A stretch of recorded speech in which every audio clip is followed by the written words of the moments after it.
Hey everybody, Frank here, Godzilla Island, with a review of Section 8 Comics, Team Kaiju. Now this is a comic book that came out in 2017, which is almost 9 years ago now at this point. We're in 25.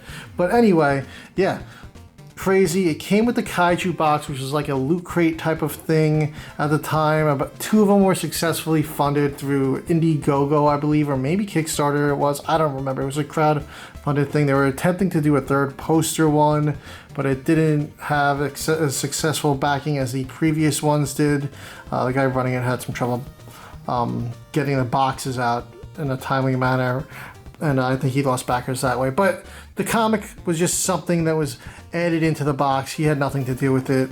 The comic is written by Rivera, and the arts are done by Wilson Ramos Jr. They're the storytellers on this. Rich Perotta on inks, Sharpe font on letters, Tim Smith on additional pencils.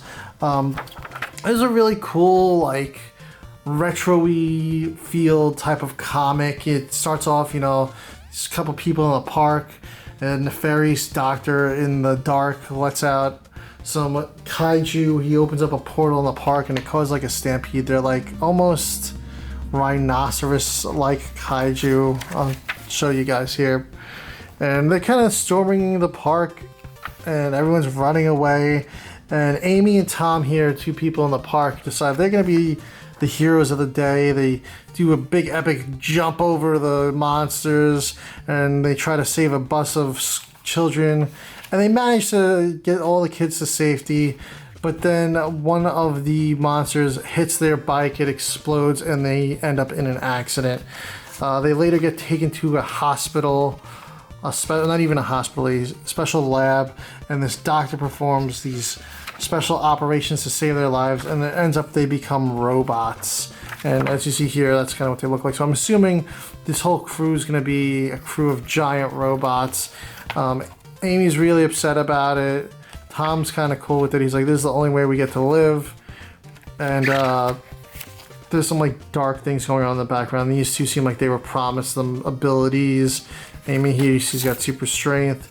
And yeah, that's it. It's a very promising origin opening to see like how these like super monster fighters came to be. The monster designs are really cool. I like these like triceratops, rhinoceros type of looking things with tusk. It reminds me almost of that big rhino thing from the what was that Hanna-Barbera show back in the day? The Inhumanoids, I think they were called. I forgot. The Herculoids, maybe, is what I'm thinking of. Yeah, that's what it is. But yeah, really cool art. I would love to see an issue 2. I mean, it's been 10 years almost now at this point, 9 years I was saying. But you never know. These indie projects, they take some time, so it might get revisited. But yeah, Team Kaiju, you could actually pick this up on print on demand. I believe it's Indy Planet. I'm not for sure on that. I will link that down below, so you could get a print on demand copy of this if you want to check it out for yourself. And there's even digitals.